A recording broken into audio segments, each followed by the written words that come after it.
All right, I'll wrap this up by saying this before we bring Allie on. First of all, the Cowboys are going 0-15-2. And if that happens, I got beachfront property to sell you in Arizona. Well, I mean, I'm looking at the Christmas Day games here, and I'm not even enthused by them. Listen, I am happy that my Chiefs we don't need to watch on Netflix this year. We can watch on Prime, which, everybody's got Prime. Here's Allie.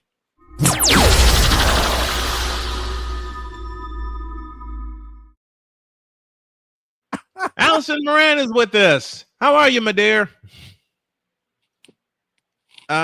You're muted. You're muted on. Allie, we can't hear you. Damn. There you go. Hey! There she is. Oh, hi everybody.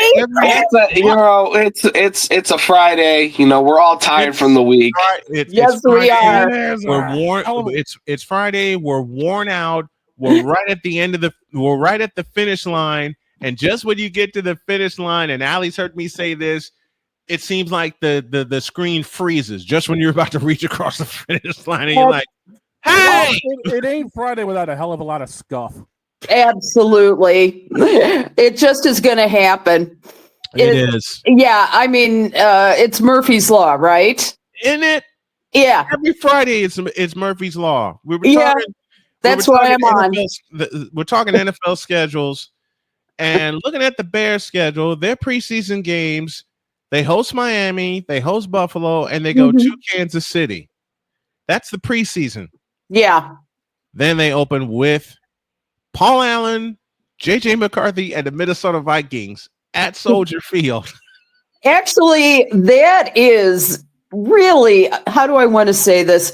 It is really cool because J.J. McCarthy is a local product from Nazareth Academy. Nazareth Roadrunners. I interviewed him when he was but a wee but still taller than me guy. And I actually wrote an article about JJ, and the title of my article was, "Will JJ be the next Tom Brady at Michigan?" And yeah, he kind of was. He kind of was, yeah. Yeah, He led that Michigan charge. He did. Then Ben Johnson and the boys go to Detroit. So they go back to he goes back to his old stomping grounds. And then September 21st. And I'm debating whether to do this game for two reasons. One, I see the Colts early. I see the Colts and the 49ers early. And two, y'all host the Cowboys. Yeah. If I can make a request to Jordan, I can make it with Allie. Please beat the hell out of the Cowboys. Please. Because Shane, push that button again, please. Because I don't want to see this all year. This has been yet another Beating a Dead Horse presentation.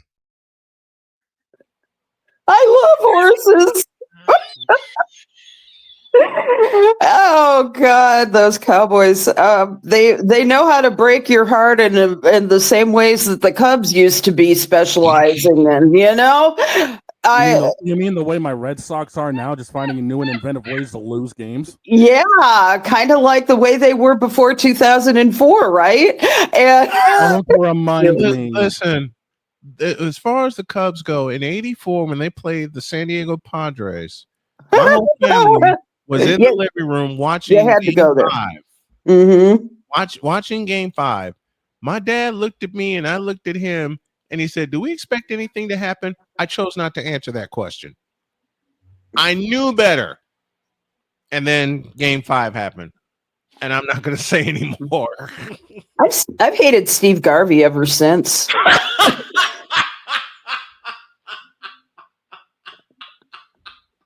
And I interviewed him too. The night before. Oh yeah. my gosh. Yeah. It was tragic. Oh man. Yeah. Okay. Heartbreak City. Mm-hmm. Absolutely. Some teams, when you are truly invested, it's like that movie Fever Pitch. Do you remember that with Jimmy Fallon and Drew Barrymore? I mean, you just absolutely your heart twists in 6 different knots, and there's just no way that they could break your heart anymore. It's like a bad lover, don't do that to me and then come back and give us all the crumbs that right. That was me in 2003 until Aaron Boone hit that walk-off off Wakefield. You know what? Oh, man. I hate Aaron Boone because I was pulling for Boston. Let me explain. Okay. I was just barely a fan. I was going through some stuff personally, so I didn't do a lot of baseball that year. Mm-hmm.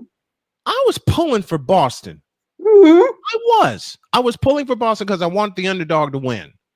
I've always been a fan of the underdog. And then Aaron Boone happened. Mm-hmm. And I heard Charlie Steiner go crazy. And I heard John Sterling go crazy. Mm-hmm. I heard the television call with Joe Buck. I turned my television off and walked away. My dad's laughing at me. My mom's laughing at me because my mom's original team was the Yankees. She grew up with the New York Yankees. Okay. He says, why'd you turn your television off? Mom, I don't want to talk about it. We still should have taken Pedro out in the 8th. You had your chances. The same way the Cubs should have done that with Mark Pryor. Same year. Absolutely. And I was down at Mother Hubbard's in Chicago when Pryor happened. Oh, I remember Mother Hubbard's. Mm-hmm. Yeah. I was at Mother Hubbard's when that happened. And the collective gasp. I was in the stands. I was in the stands when that happened. I was. Why? Oh God Almighty! You could hear that gasp around the country. I had a chance to interview the great Tom Brenneman. And I'll never forget what he said the night before setting up Game 6. And he said they got Kerry Wood in case there's a Game 7 tomorrow. And his next sentence was, but we are talking about the Chicago Cubs. I should have turned the television off then and walked away. Turn the television off then. Because my mom heard that. She looked at me. She says, "You're a broadcaster." Yes. Why did he say that? Not saying nothing. I'm not saying nothing. And then when the 8th inning happened, I said, "Mom, look at the 8th inning. You got your answer. I'm going to bed." Right. Oh yeah. What a life. Yes. Yeah. Tonight's the WNBA season. I'm excited for it. We're all excited for it. And we are. What, Allie? We got so many questions coming into this season. Some around players, some around teams. Can the Liberty go back to back? Will Paige Beckers be playing? You said best about Paige Beckers. Just give her time. Yes. Just give her time. Give her time. I've got a really great announcement to make though first. All right. And that is the Score. 670 The Score, 50,000 watt all sports radio station, has shunned the WNBA, the NWSL, the PWHL, you name it, any pro sports that you could ever ask for in Chicago, is broadcasting Several games this year of the score. On the score, you've got 522 versus the Liberty, 6-7, the big match at United Center with the Indiana Fever. You've got at least 2 games coming up every month of the season. Good. And, at long last, redemption. Many years ago, between I think it was 2007 and about 2010 or something like that, the Chicago Sky did have a radio outlet on WVON, and they have not been on radio since. And I have been slamming the score for years on end about. It's probably why they don't hire me, but it's like, but I have said, radio needs an outlet that covers WNBA games. Yes, they do. So often, I think it's probably on a very, very limited basis. They'll see how this goes, and then we'll see what happens. But I know I'm going to listen. I give kudos to Mitch Rosen. Leela Rahimi is going to be doing part of that. They're going to have a pre and post game show. They hired 3 females to run this thing, and I could not be happier. And they need this. Yeah. I've been trying for it since the WNBA had its inception, because when they started in 1997, there were only 2 teams that had radio, the Houston Comets and the New York Liberty. They were the only 2 that dove in. Later on, Sacramento dove in. Later on, Cleveland dove in. But if you look at the other teams that were around from like 97 to early 2010s, very few teams had consistent radio. Right. Very, very few teams. I've said for years, and you've said it with me, that needs to change. They just need to go ahead and make the investment, find a station that will carry all of the games, not some, not a couple of months. You need to carry them all. If you can do it for the Bulls, you can do it for the Sky. If you can do it for the Pacers, you can do it for the Fever. And I'm going to voice the Fever this year on my YouTube channel, and I can't wait for that. But you're inviting me, aren't you? You're darn tootin' I am. All right. It needs to be it needs to be a pure blind investment made, because we're talking about livelihoods of these young ladies that want to have the word get out there, and not just via social media, not just via YouTube, but do it the old-fashioned way too, with television and radio. Hell, do it the way Jim Durham and Johnny Kerr did it back in the day with a simulcast, man. Yeah, that's right. It worked out pretty damn well, I think. For them. So, and it still continues to this day with Chuck Swirsky and Bill Wennington. It's been a good group, and it's finally great in the end to see that that major radio is finally taking notice. Finally. That just proves that we're in that moment. And I'm so excited that's going to happen this year. This is going to be a great season. It's starting off to be terrific. And interestingly enough, I just saw a survey of the WNBA GMs. Did you see this? I didn't see it. Okay. It was all over ESPN and stuff like that. But they asked the GMs 40 different questions about the best teams, players, coaches, off-season moves. General managers were not permitted to vote for their own team or personnel, and percentages were based on the pool of respondents to that particular question rather than all 13 GMs. So, want to hear how they responded? Yes, I do. Okay. Which team will win the 2025 WNBA Finals? Brian, what's your choice? I don't have one right now. I'm backing out of this one. Shame on you. Wow. You know why? You know why I'm backing away? Why?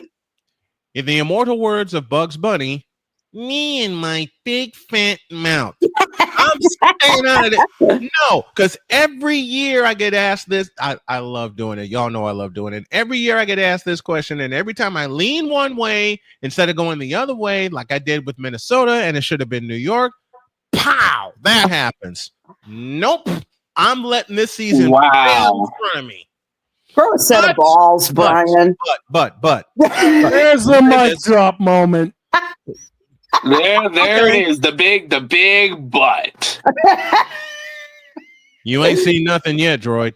If I had to make a pick, I'm gonna go total homer.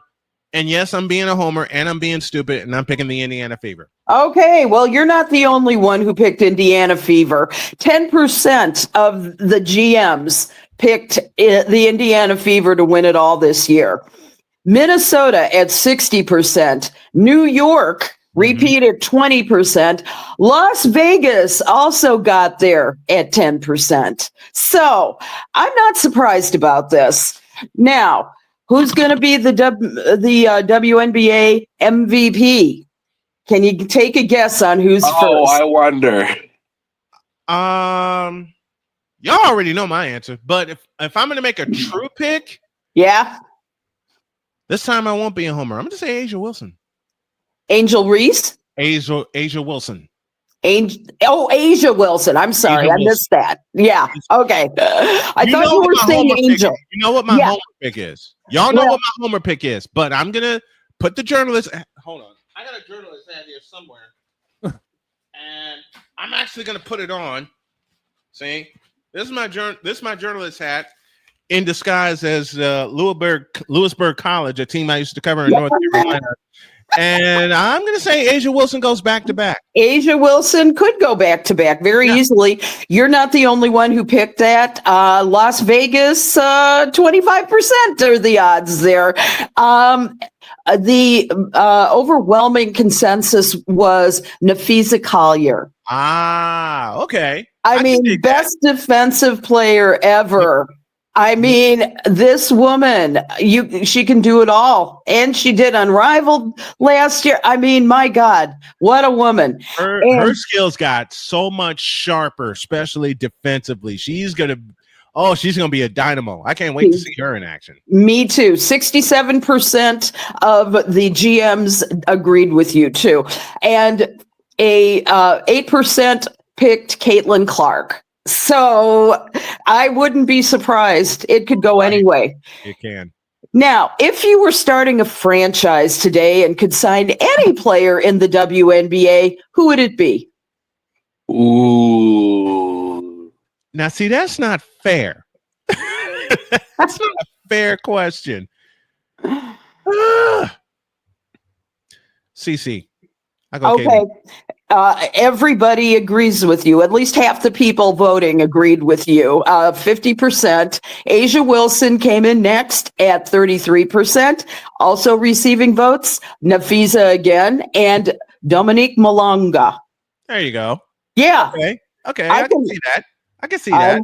Yeah. And by the way, she's Seattle. So yeah, the poor, helpless, completely retooled Seattle in a post-Jewel Lloyd world. So this will be interesting.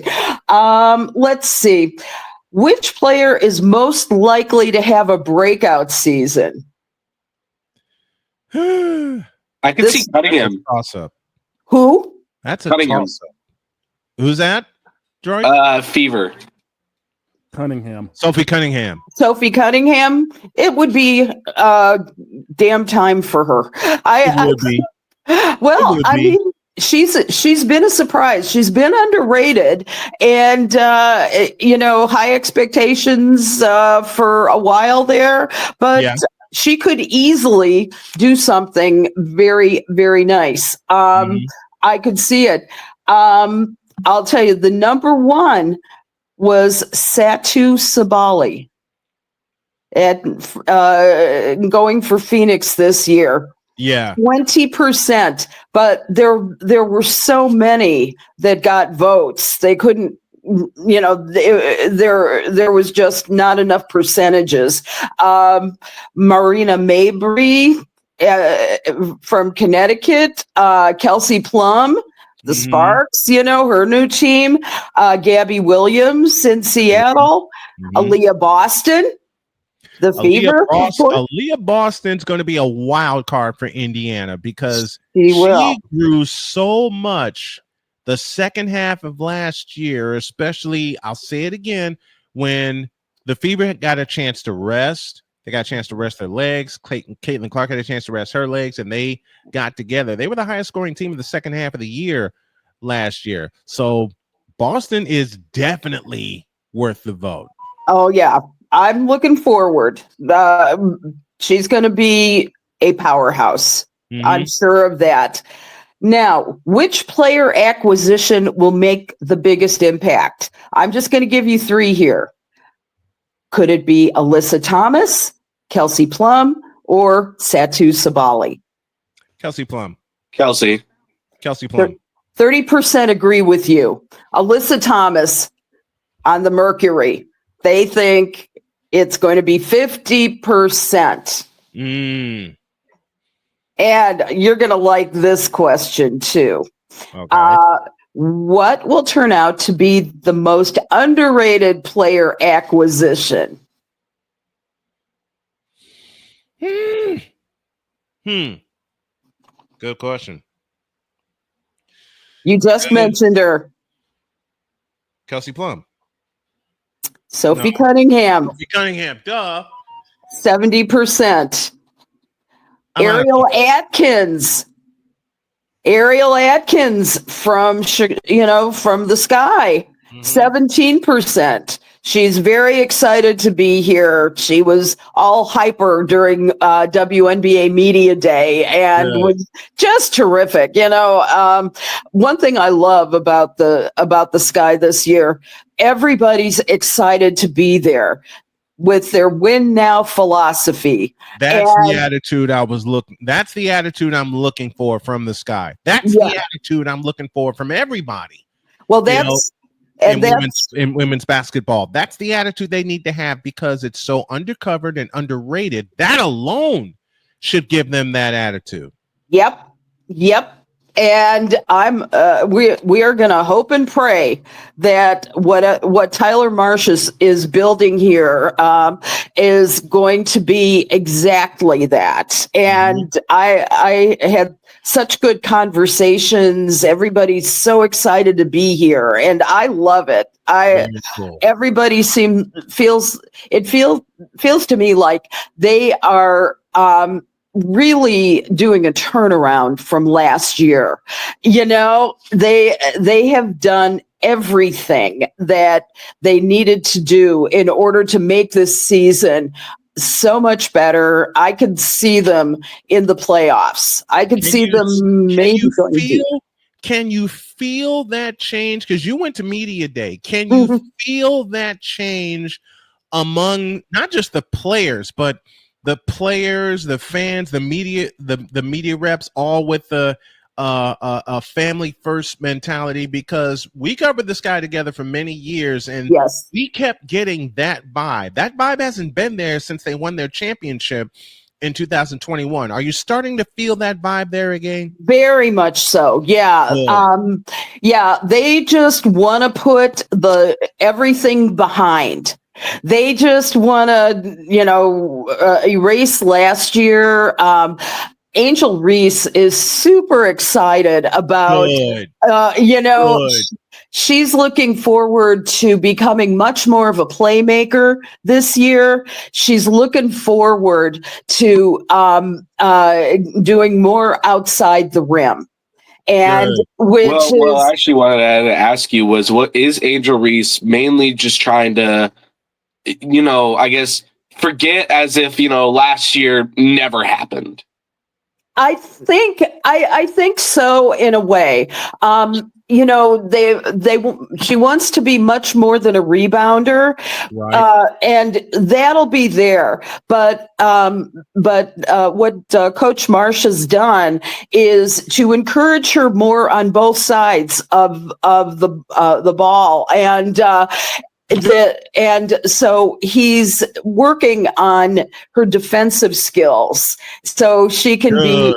And she said that, she felt very bad about not making the playoffs. To win is everything to her. She made that very, very clear. Somebody asked a question that she just skipped over. They said something about, have you learned to tone down your aggression or something like that? Or are you planning on toning down your aggression? Something along those lines. Mm-hmm. And she said, next question. Loudly. You know what? And that's good. Yeah. That's good. That's called that she's getting media trained. So that's good. And you're right, Droid. She's been media trained.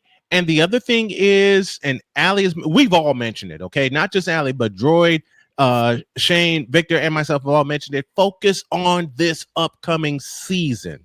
Exactly. I can so see Angel Reese being a defensive dynamo. Yes. But she has to work at it. She's got that aggression, and God, she has so many fans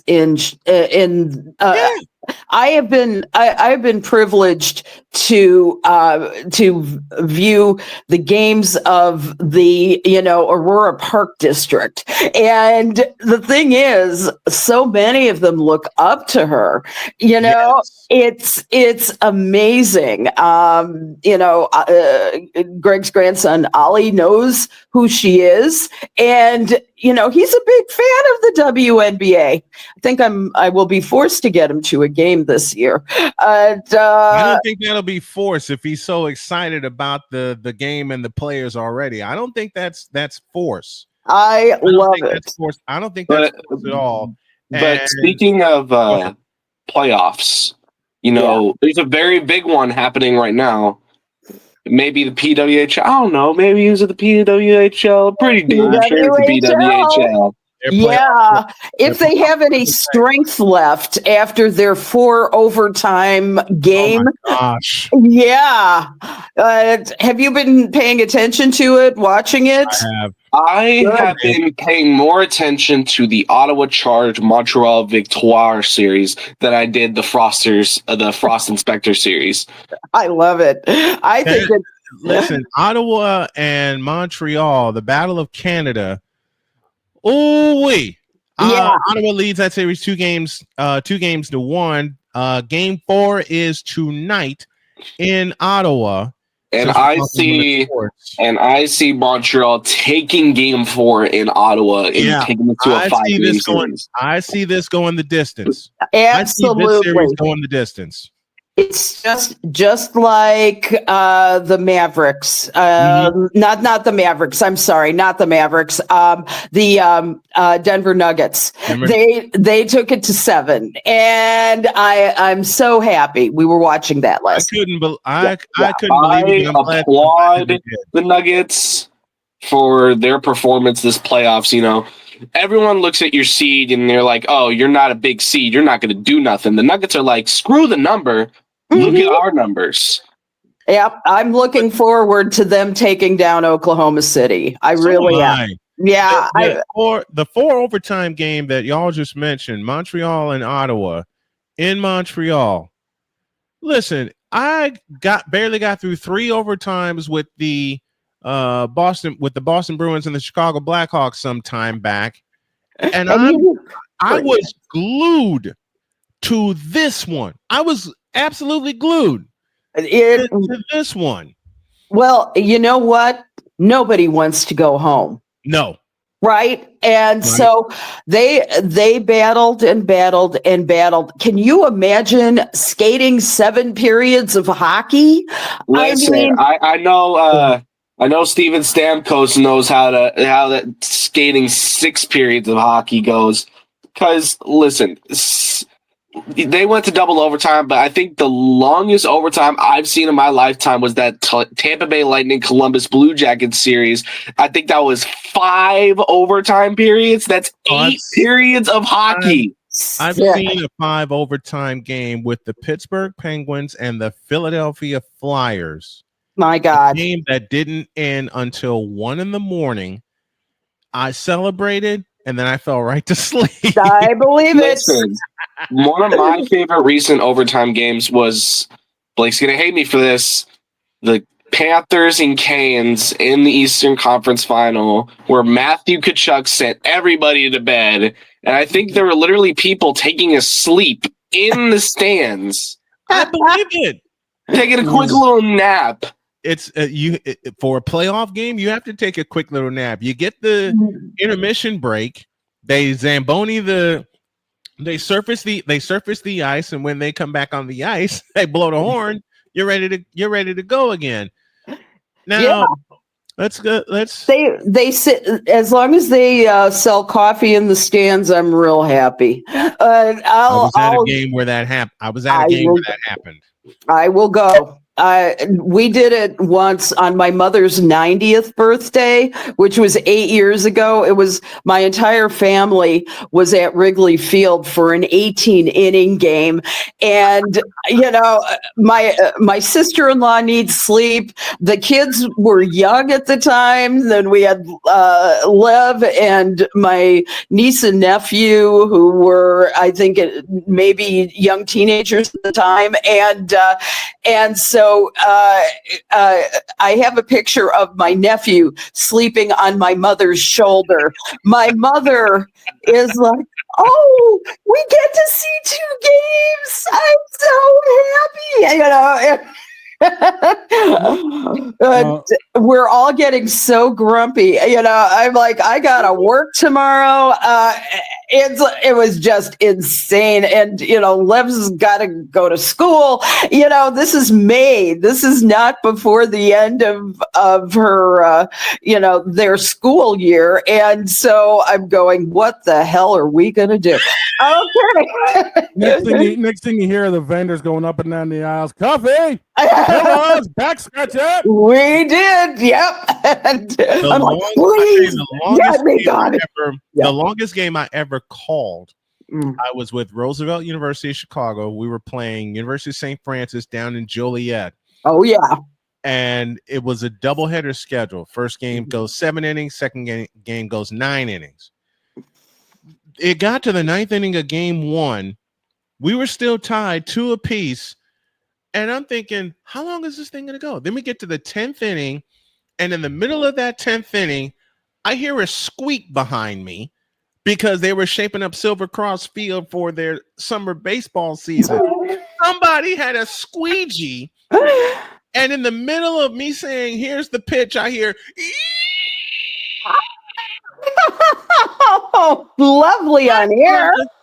I turned around and went, "What the hell is this?" And then the guy just waved at me. Mark Farina and I were just sitting there cracking up. God. That game wound up going 13 innings. Wow. That's amazing. Who won? Roosevelt won 4-2. Oh, all right. Roosevelt Lakers won that game 4-2. I looked at Mark and he looked at me. He says, "Do you really want to do another 9-inning game?" No. Then the word came up. This one's only going 7. If it's a 10-run deficit after 5, we're calling it after 5, and we're getting the heck up out of here. The coolest thing about that, one of the parents heard Mark and I mention on the air that we were hungry. And we were like, what are we going to do for food since this game's now going extra innings? I don't know. We'll figure it out when we get out of here. I step out for a minute and come back, and there's a big spread of Portillo's waiting for us. Oh, somebody ran and got Portillo's for us, and we had a big spread in the booth. And that was one of those times you didn't care about decorum. We were hungry. Yeah. Screw decorum. We're eating during the 6th. Yes. Chomp, chomp, chomp on the air. We met the parents that got the spread for us, and we thanked them, and we thanked all the parents for tuning in. And they said, did you think you'd make it 13 innings? No. Snowman, I don't need to remind you about droids and my longest day on the mic. Oh, I know. I was there. I was there with you. I wasn't. What day was it? Last year, Daytona 500. We end up calling both the 500 and the rain postponed. Oh my goodness! Oh, you got. I was like, what is he talking about? I was like, oh, that one. How many days were you on the air then? Oh, roughly about 8.5 hours, give or take. That's not bad. The thing is, the first race went on long. The first race, it wasn't long. It was the second race, the Xfinity race. Mm-hmm.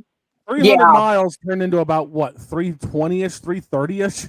God almighty. The only reason the Xfinity race went on was even late after the Cup race, because usually it's always before the Cup race. Yeah.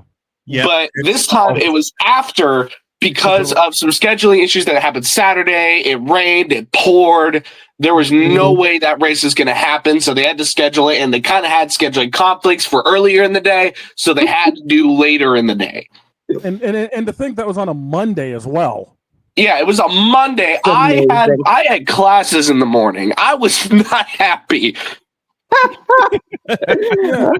Our day, what was it? Our day started at like what? 2-ish in the afternoon. We started the broadcast at like 1:30 because we had like a 30-minute pre-race, like a little pre-race segment. Mm-hmm.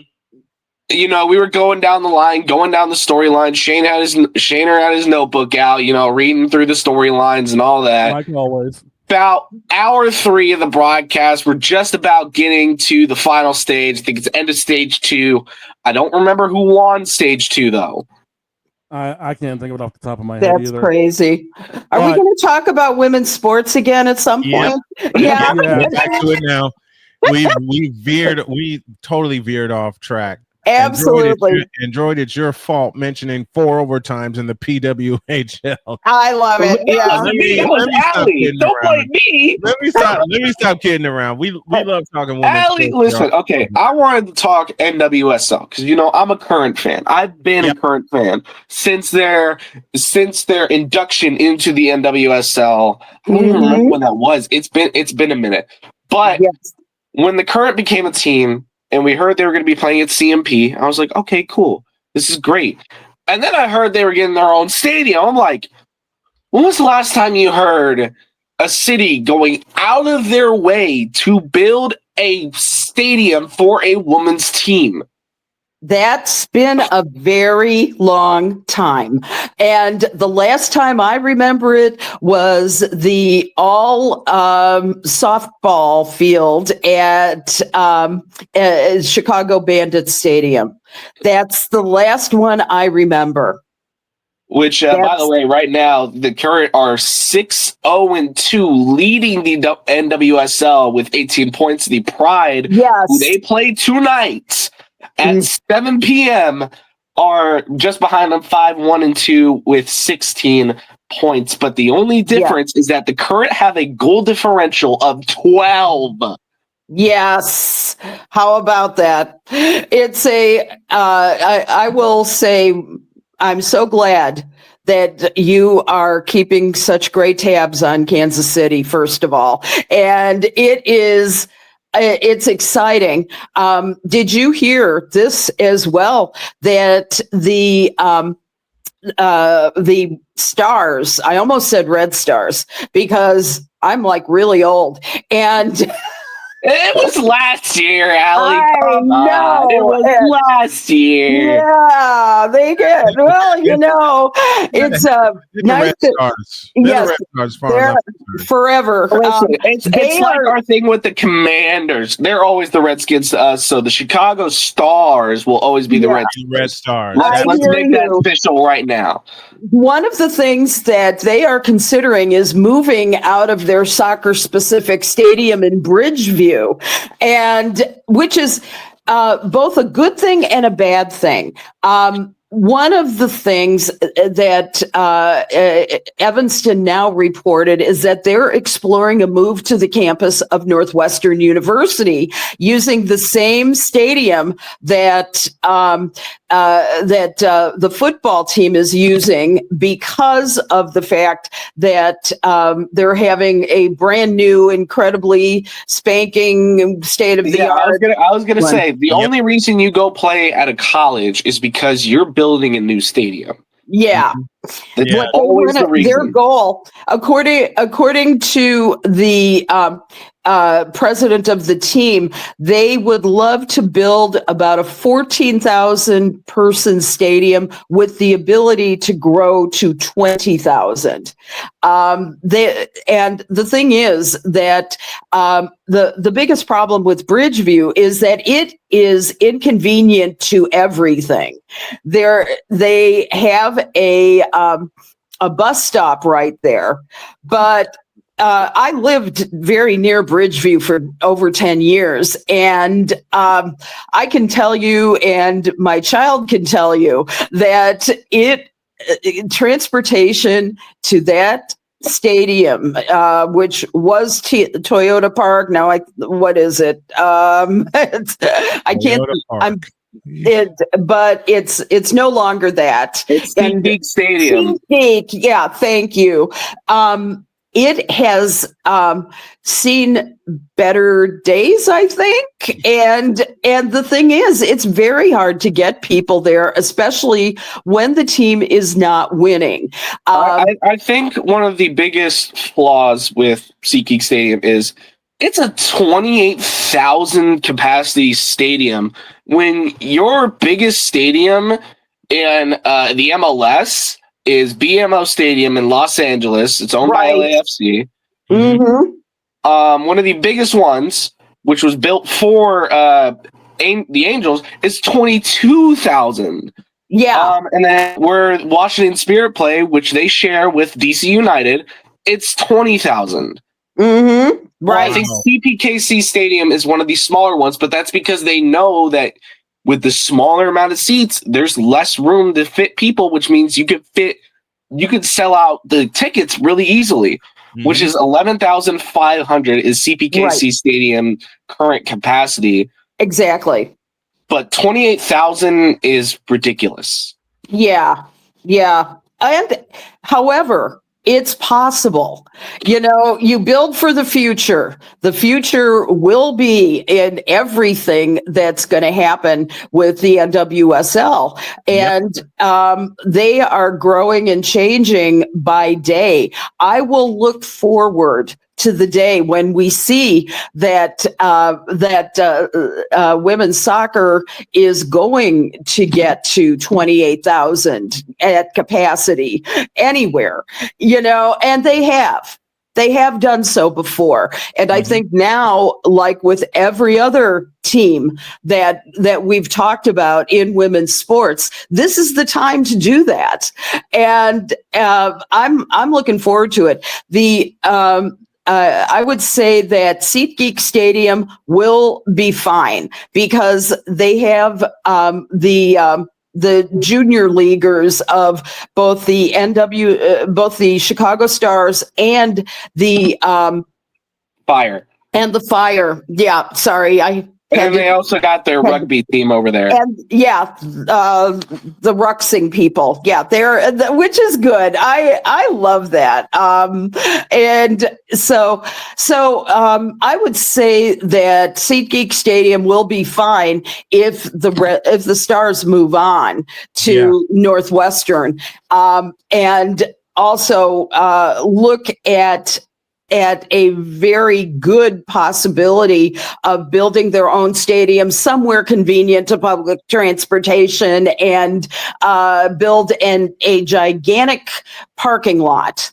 So that's what we're hoping for. I mean, Peter Wilt, who initially made the deal for that stadium, said that it was the best deal he could have gotten. He was able to build it almost without cost. And it was great for the Fire. It's great for the Stars.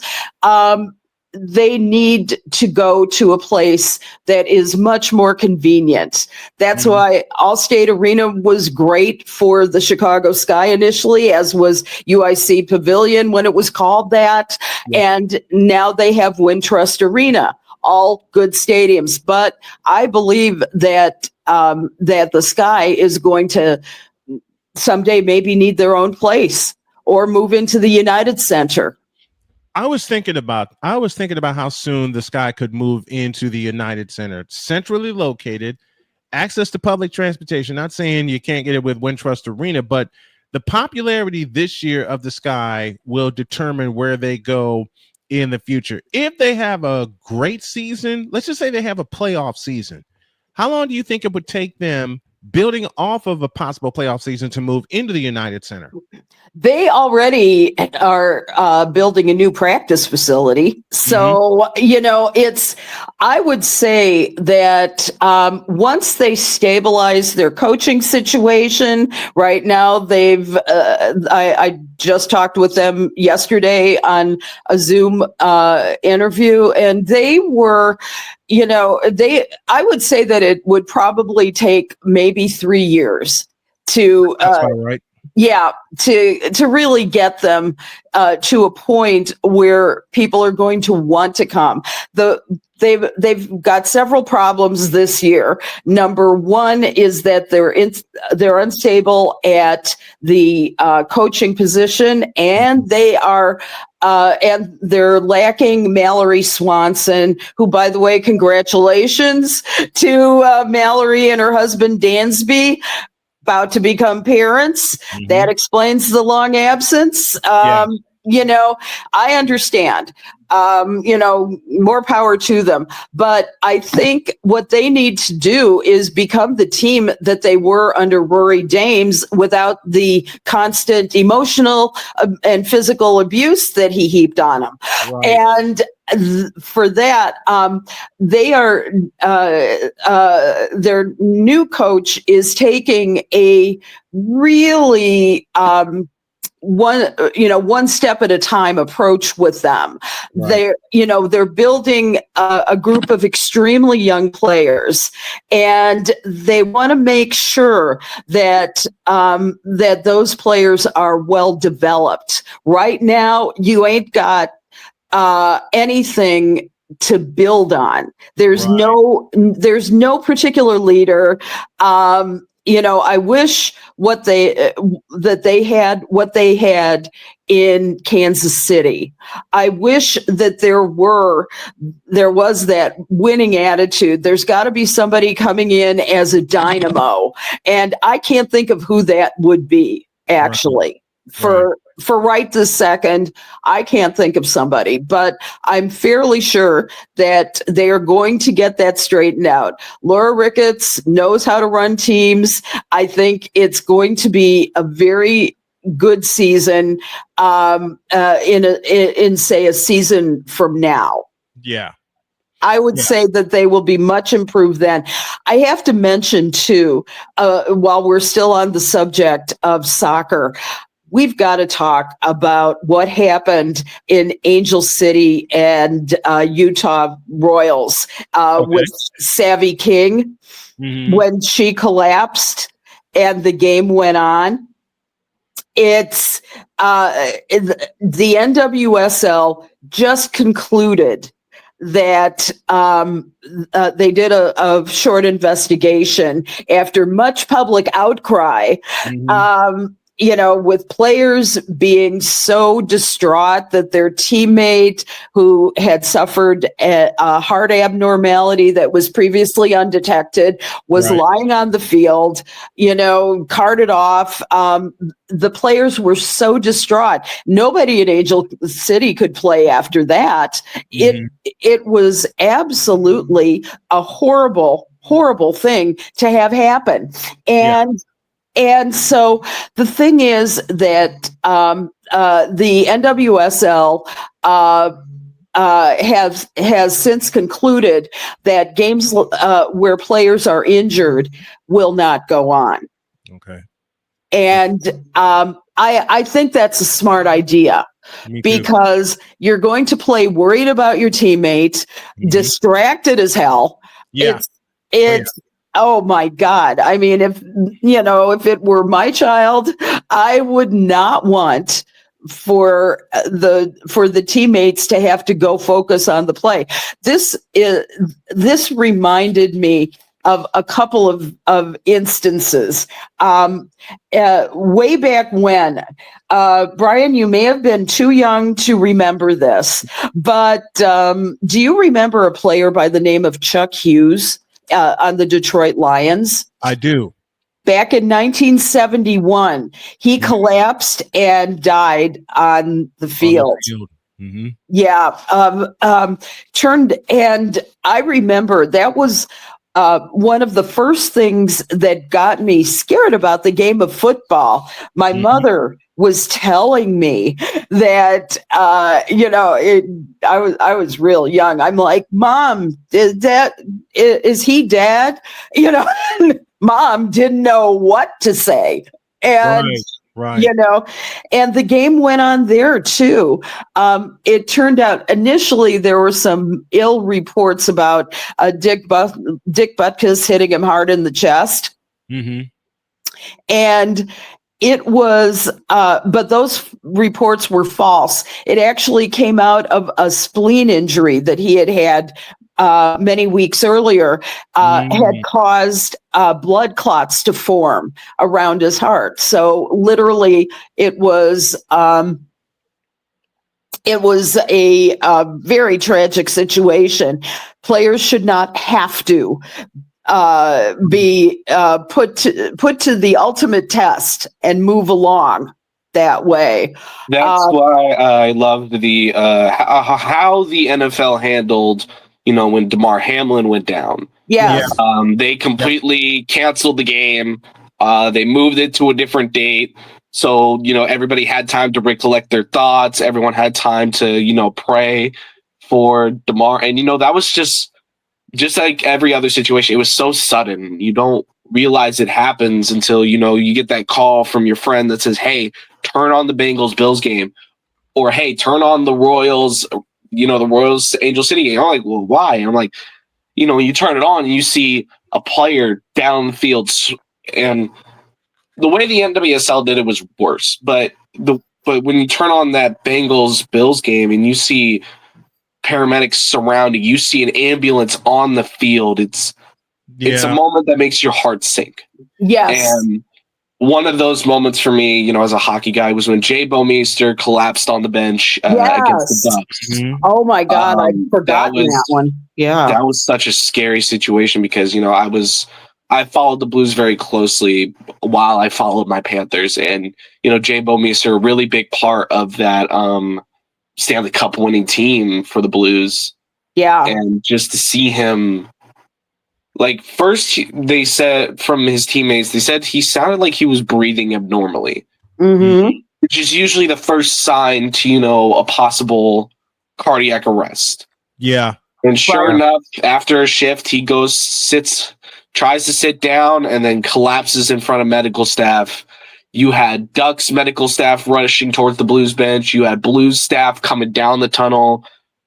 It was one of those scary situations. We're happy, all players that, have fallen recently or have had situations happen on the field are okay. Damar Hamlin has been recovering.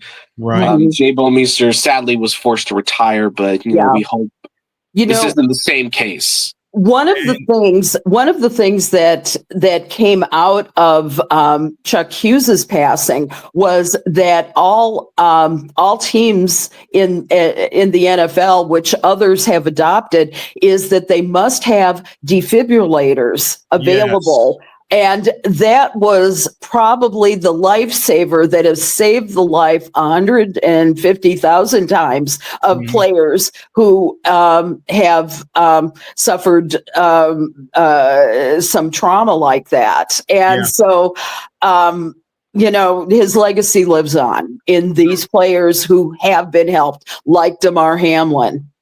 The recent player of memory for me, aside of Damar Hamlin, where I really first saw it live, was Hank Gathers. Oh my gosh, yeah. Oh my gosh. During the West Coast Conference tournament, for those of you that are unfamiliar, Hank Gathers was a member of the Loyola Marymount Lions. He and Bo Kimball and Jeff Fryer were the stars of that team. And during a tournament game, Gathers went up for a dunk and then all of a sudden collapsed. And he died on the court. It was in Los Angeles at Loyola Marymount's gym. They stopped the game. They took care of Gathers, who unfortunately passed away on the court. They didn't play another game in that tournament. They awarded the tournament win to Loyola Marymount, but it didn't matter with the situation with Hank Gathers. And I still have a couple drawings to this day where I just drew number 44, which was the number he wore, and I'm gonna have those pictures put up here in my office. But having that, having those conditions in place, or having those standards in place, I should say, for players that suffer in any kind of way, that should be a first and foremost, that should be a standard. I'll mention another player before we get out of here that didn't know what was going on with him until after he retired. Does the name Junior Seau mean anything to you? Oh, yes. Oh, God rest his soul. God rest his soul. Indeed. If you have a child that's involved in sports, especially if you have women that are involved in sports, make sure all of the standards and practices, the health standards and practices, are in place, because we can relay and tell you that we've seen some instances where they weren't, and unfortunately the ultimate bad result happened. And we got to get the heck up out of here. But Allie, always a pleasure, my dear. Thank you for coming on with us. Made an executive decision tonight, the Wings and the Lynx. I'll have it live here, and then y'all know the big one tomorrow, the Chicago Sky and the Indiana Fever from Indianapolis, Indiana. I'll be here in the studio behind the headset for that. And who knows, there's a redhead that may join me. Thank you, Allie. Thank you very, very much. Appreciate you. Have a happy WNBA weekend. Absolutely. Thank you, Allie. Take care. Bye-bye.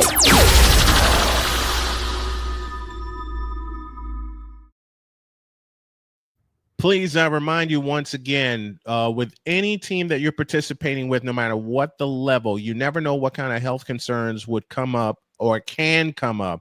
We've mentioned many examples here at the tail end of the show. Make sure whatever team your child signs up with, or you sign your child up with, that all of the health standards and practices are in place, and that you have some folks on standby just in case that protective fence breaks down, because it has broken down before. Again, I mentioned the example of Hank Gathers. They had everybody in place, but unfortunately something went undetected and it cost them. We want to make sure everybody who plays hard, but plays safely. We got to get out of here. Wings and Links tonight, 6:30 for a pregame, 7 o'clock for the tip. That's Eastern time.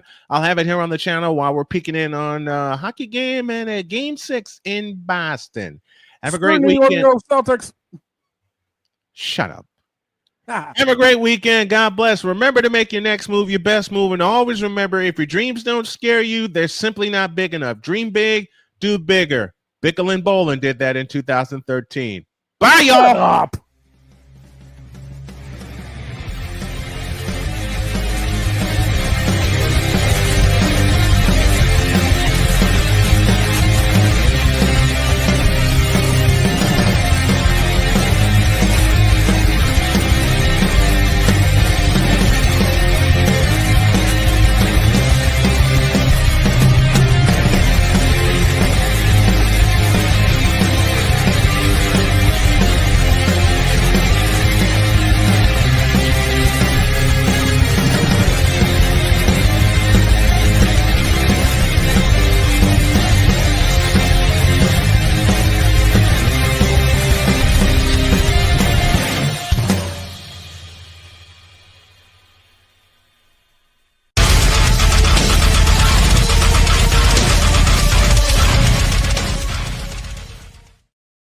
And as always, solid pumpernickel.